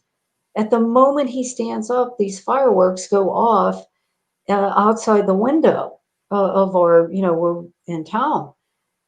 And everybody looked at the window. It's like, what's that? Oh, then I remembered, they're having this celebration going on. I had done programs at this place before. Anyway, this gentleman said, "I don't know why I'm here. Fireworks are going off." He says, "I saw the sandwich board sign outside and I just felt drawn to come in here." And so he didn't have anybody in spirit that he wanted to connect with. And, but he did talk about this strange experience of when he had gone to Gettysburg. Right. And he saw a painting there. And it brought up all these feelings in him. And he had a lot of anxiety. Now, this was a man, mind you, he looked like he was in his 50s, very nicely dressed. I think he worked in sales. Did not look like the type of guy that, would come to a mediumship program. Right. Not that, I don't know what a guy like that is supposed to look like, but it just struck me that I thought, okay, this is kind of interesting, So anyway, he made an appointment to come for a regression. And when he did, he regressed back to this Civil War lifetime. And he was describing these battle maneuvers. I mean, I'm furiously taking notes. I'm handwriting everything. I could hardly keep up with them. I don't understand battle maneuvers. I've never been interested in the military or anything. And he knew everything. And I mean, he was giving so much detail and names and all of this. Anyway, he came out of this and he said, "That is so weird. I can't even believe what I was telling you." And he said, anyway, through this regression, it comes out where he had been responsible as a commander for others' lives, in the Civil War. Well, he made a mistaken judgment or something messed up, and some of his men had died. And so when he returned in the current lifetime, right, to Gettysburg, this painting that he saw there brought up all of these feelings of immense guilt, anxiety, sadness, and he had not felt right. Before that, he had been having problems sleeping and, was kind of an anxious person in life. Yeah. Well, I'll tell you what, after this regression, and I gave him the notes, and I said, just let this settle, see if any dreams come up or whatever. You're right. I got a phone call a couple of weeks later from his fiance, and she said, "I don't know what you did in that session, but he's like a different person." She says, "He's sleeping through the night. He's like relaxed. He laughs and all of this." Well, here it was because that information from his Akashic file was brought up, and he could see that, first off, it was really nothing. It was not his fault. I forget what the exact circumstance was. I believe they might have even been ambushed or something. Yeah. But he took on that guilt, and he carried that even in between lifetimes. He carried that.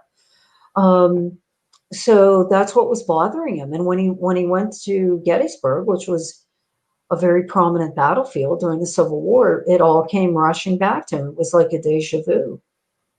Well, what I've always been interested in, I got somebody on the phone line, Zach, hold on, I want to get to your call in just a second. But what I always find interesting about past lives, because I had two talked about on the show, I might have talked with you when you were on before about it, but I had two very vivid dreams that I'm full convinced were past lives that really explain, I'm not going to get into it, but explain how I'm wired the way I am ever since I can remember.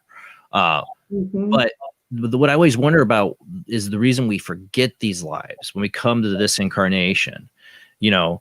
There's a lot of trapped pain. I mean, we've had Chris Lee on, who's a regressionist, and he believes he can help alleviate a lot of pains and symptoms when he does a past life regression, because it's tied a lot of times to that past life. I've always interested in why we do forget, why when we come here. And one of the things I've always wondered is because is it when we're in the higher realm, when we're our higher self, the pain of those life and then those experiences is more objective, and then when you come back to this energy of being physical, it brings all that back, so it has to be forgotten so it doesn't overwhelm you? Or what is it? Why is it that we forget these lives? Or when we're born, when we come into physical form again, from spirit form into physical form, we go into what Edgar Cayce, the famous American psychic, who did his readings in the 1920s, 1930s, called the veil of forgetfulness. And the reason for that is so that we can focus on the lifetime at hand. Can you imagine how utterly confused we'd be if we had knowledge all the time of all of the lifetimes and all of the experiences that we've had? I mean, we wouldn't be able to really focus on what I get that. Now. So that's why. But the interesting thing is, this stuff can come out when we're sleeping, right? Because the rational mind is not in charge then. The astral body or the soul is. People experience deja vu. In my other books, I've written about how can you tell, past life information. Well, sometimes people feel very familiar to you. you haven't met them before, but they feel like, oh, gee, they feel very familiar, like I've known them. I've also had some, I call them bleed throughs, and I know certain things that I've experienced before. I'll tell you, most phobias, right, and even allergies, can be related to past life trauma. And interestingly, I just started really studying and trauma astrology, and it's called evolutionary astrology.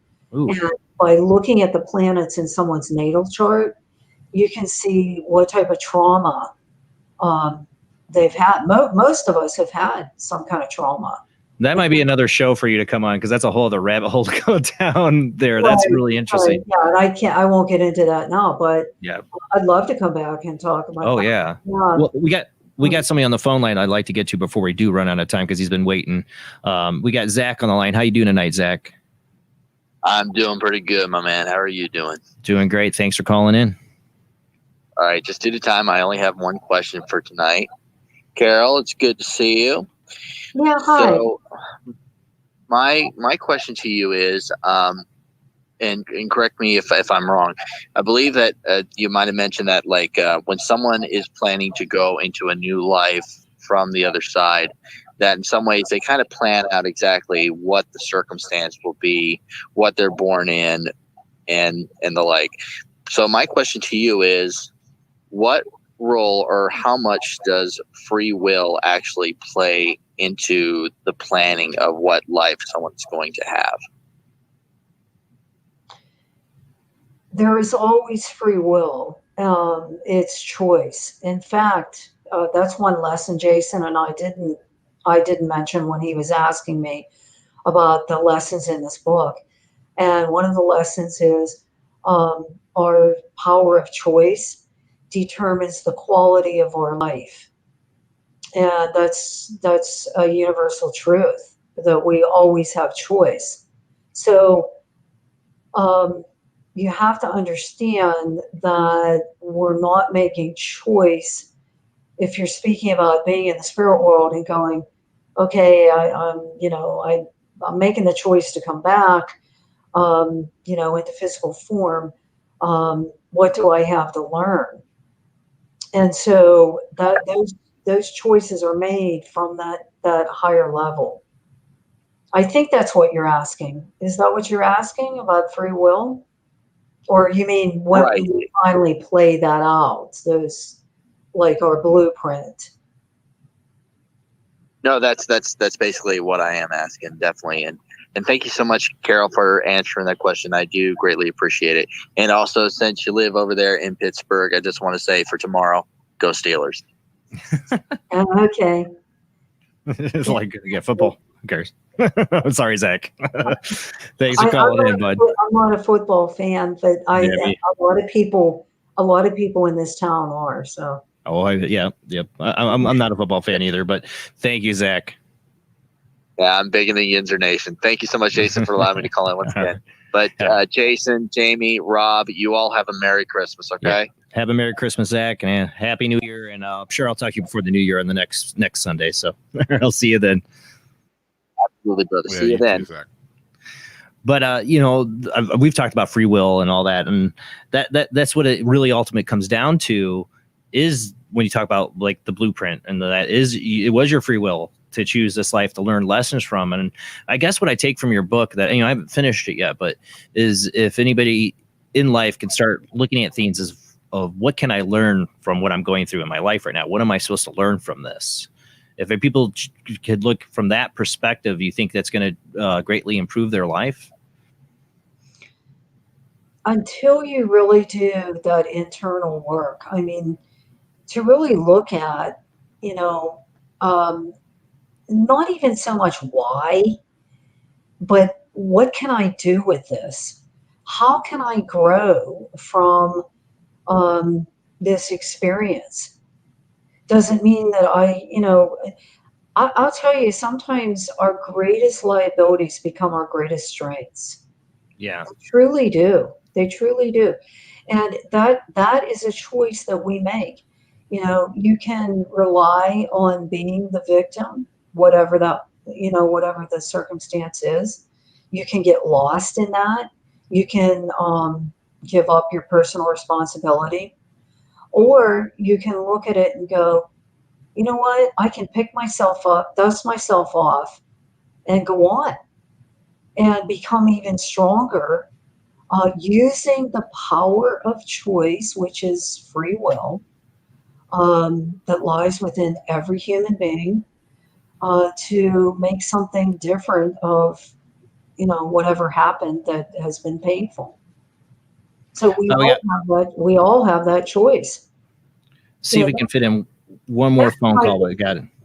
You know, I just wanted to say, Jason, when you look at potential, like anybody who's doing my type of work, if anybody tells you 100% this is what's going to happen, I never usually say that to people, because there's always the element of free will. You know, you always have the potential to do something different. Now, spirit will come through sometimes and give prophecy and say, if you stay on the pathway you're on, this is what is likely to occur. So, you know, so at least know your options. we got one other person that's called. I want to try to fit them in here really quick before we get to the end of the show. We got 860 area code. Who do we got? Hey, Jason, it's Royal in Connecticut. How are you? Hi, Royal. Thanks for calling in. Don't have a lot of time, so we got to make it quick. Sure, no problem. It's actually a quick 3-part question. Carole, I wanted to ask you, have you ever communicated with a spirit who did commit suicide in this lifetime? Where did they go, and did they regret it? That's a good question. To the first and the third question, yes. I have never, and in my books, I actually made that statement. I have never communicated with a spirit who took their own life that was happy about it.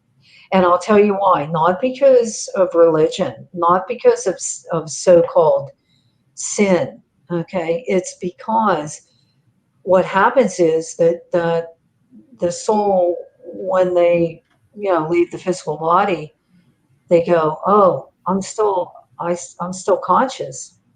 What's going on with that? My body's down there. I'm here. Oh, you mean I still got to deal with the same stuff? It wasn't an end. And so that's correct. And it's where do they go? To a place of healing. To a place of healing. And it could, depending upon the consciousness of that soul when they left here, which, you know, anyone that does suicide is obviously very, very depressed or distraught. But depending upon how willing they are to heal, that's going to depend upon how long they undergo healing. And, you know, sometimes they're wrapped in light or different healing techniques that are on the other side. But, you know, the church teachings of people going to hell is absolutely not true. I have never seen that to be true. There is always help available for souls who want it. Okay, wonderful. Thank you. Well, thank you for calling in, Royal. You have a Merry Christmas. Thank you, Jason. Yes, Merry Christmas, Jamie, Rob, Carole. Thank you all. Have a good Christmas. Yeah, blessings. What I would think for a soul is somebody who committed suicide. I think probably the part that they would realize, it's almost like it's a wonderful life. They realize how much their not being in that world is affecting all the people they did care about that they left behind. You know what happens? You compound karma. Because you not only, when you were born, you had karma that you were going to deal with. You were going to deal with certain life lessons. Then you decide, okay, I'm not going to go on here anymore. And then you create a whole bunch of other karma with people you hurt, people who are in grief, you have to come back, you have to do it again. So really what you did was, why they regret it was that you short circuited your own growth. It's like a short circuit. Yeah. You went in a little circle and you go, oh, okay, that was stupid. Now I got to do it again. So that's what I've always wondered. When reading your book too, one of the things I think about when you talk about like the life review for people, all that is one of my favorite movies I always bring up on this show is Al Brooks is his name, is Defending Your Life, is a comedy movie. I think it was in the 90s. It came out, and basically it pictures the afterlife of people going there, and before they go to the next stage, either being reborn or going on to the next progression, is having like a angel as a lawyer, and they review. But the interesting thing is they review pieces of their life, and like, so how did you feel? Why did you do this? Why were you afraid? But I love that movie. It's a comedy, but to me, it feels kind of true to what might be for us on the other side. It's not, it's not that you're being judged. It's just they're like, did you learn anything? Did you learn from this? Is like the point of that movie, for them to move on. And he hadn't learned in his life, but actually in the past life, he actually moves on, progresses. He learns during that whole trial process. He finally makes the bold move and goes after the girl. I love that movie, and that's kind of what I've always hoped. Maybe it's I hope I don't have to defend my life and have a lawyer like the comedy, but that at least for people like that have committed suicide, that it's not punishment, it's not sin. It's just they review like, this is where you ended up here. What can you learn? How can you move on for the next phase of your spirit? That's exactly it. I'll have to watch that movie. Somebody else mentioned that to me. I love that movie. You're not the first host. Yeah. So I think I need to watch it. Yeah. I thought about that movie a lot reading your book. So yeah, you should. Yeah. Yeah. I mean, it's, there are schoolrooms, there are churches, there are healing groups, anything that is here is there. And people really do not understand how much we are influenced by the spirit world. We are constantly in collaboration with the spirit world. I mean, it's just, we're inspired. We might think it's our idea or, a scientific invention or technology. That's all being inspired by spirit. And, it's just that most people don't realize that, but there is a collaboration going on all the time. Well, that's what I always say on the show. It's like, I think most people don't realize how much the spirit world's interacting with them every day. They don't realize it. They don't see it. They don't feel it. They know it. I feel like I'm a lucky person that I've had enough weird experience in my life that I'm always kind of like looking for it and looking at the synchronicities and the connections. And some people might call me flaky for it. I don't care. I feel like I've opened my eyes to something that a lot of people don't see. Exactly. But yes, it is it's called inspiration. I mean, it comes through intuition. Some people get information through dreams. I do not. I get it when I'm just walking around. But maybe if I come back as a guest, next time I'll talk about my own paranormal experiences, because I've had them. We've talked about it a little bit before. I know you talked about like, even how you got into all this too, So yeah, I'd love to talk about your life experiences with, the paranormal and that. Any UFO alien stuff too? What? I'm sorry. What? Do you have any UFO alien experiences? Just curious. I wish I did, but I've always been interested in them. Yeah. When I was little, there was a book by Frank Baum, I believe. That sounds familiar. And I mean, I'm talking in the 60s, you know, and it said Flying Saucers, Serious Business. That's the name of the book. And so I've always been interested. I've watched all the shows, and I'm just curious if the spirit world has any insight of that. Have you ever gotten any insight from the spirit world from that? I know we're at the end of the show. I'll probably ask a deep question there, but no, I haven't. Not with those. I haven't. It's curious, because it's something else that I've been, big interest is the spirit world and aliens for me. And I always feel like I call the show Paranormal Soup because I feel like all these things are connected in some way. Probably. I personally, I don't like aliens. That's a good reason. Yeah. Watch all the movies you will. Yeah, I don't, I tell you what, I studied the Betty and Barney Hill case. Yeah. And the couple, that had the missing time, and it was from the 60s. But I studied that. I watched the documentary or the movie on it, and the Andreessen affair, all of those things. Yeah. I've watched, and I get too scared.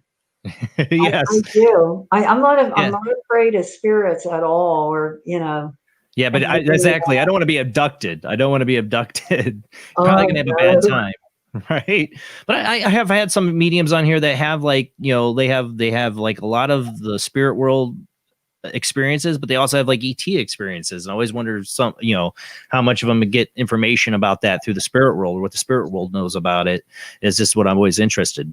What's the connection there? I mean, that's all. Like I said, a whole other topic for the show. Now, you mentioned you had you do many different kinds of classes. Now they can find this at soulvision.net. That's plural, Soulvisions with an S on the end. Soulvisions.net. And Jason, if I can give my Facebook page, it's facebook.com/soul medium. The word soul, SOUL, plus the word medium. Facebook.com/soul medium. That's my professional page on Facebook. I post everything I do, all the interviews. Except I can't post coast to coast because they're a subscriber service. But every other podcast I do, I post. I'm free. Post me. I'm free. Post the show. Yes. Please send me the link because I'd love to share this. Oh, I did. Well, a couple of emails back, I gave you the Facebook and YouTube links. Those are the ones you can share. Okay. Yeah. Okay. If you share the Facebook one in your Facebook page, it'll be live right there where people can see it. So, yeah. Okay. But definitely want to get you back on. I love having you on. I love your books. I love how you get how you write about the spirit world. Like I said, you get right down to it. And I definitely highly recommend these to the audience. Yeah, and I just wanted to say too, if people want an autograph copy, you can't get that from Amazon. You have to get it from me, yours truly, personally autographed. And all my books are on Kindle and Amazon. You can even visit my author page there. Awesome. Well, thank you, Carole, so much for being on the show. Like I said, we'll have to do this again. And to the audience, that is the end of the show. I know we usually go till another hour, but I'm kind of saving all that. We do open lines when a guest leaves early. I'm saving the open lines for next Sunday. We're going to do Paranormal Soup's last show of 2020. We're going to cover all the weird stories we've covered over the year on the World Wide Web of Weird. So I'm going to be this week kind of going back through all my articles that I've had on, and some of the evidence, some of the favorite articles. We're going to kind of cover that throughout the night, but take your phone calls. And I want to hear your thoughts, where we're going in 2021, your future predictions, what you feel is going to happen. Let's talk about this weird year, because we want to get behind it. Let's do it together and have a little, I guess, our early New Year's Eve party, December 27th, Paranormal Soup Sunday, 10 p.m. to 1 a.m. Central, 11 p.m. to 2 a.m. Eastern, 8 p.m. to 11 p.m. Pacific time. Call into the show. It'll be an open lines night, and I will definitely try to communicate more with you guys in the chat room that night. We'll pull up your messages and answer questions in the Q&A. And let's talk about this weird year and what we think is going to happen in 2021. All right, guys, have a great night. See you next Sunday.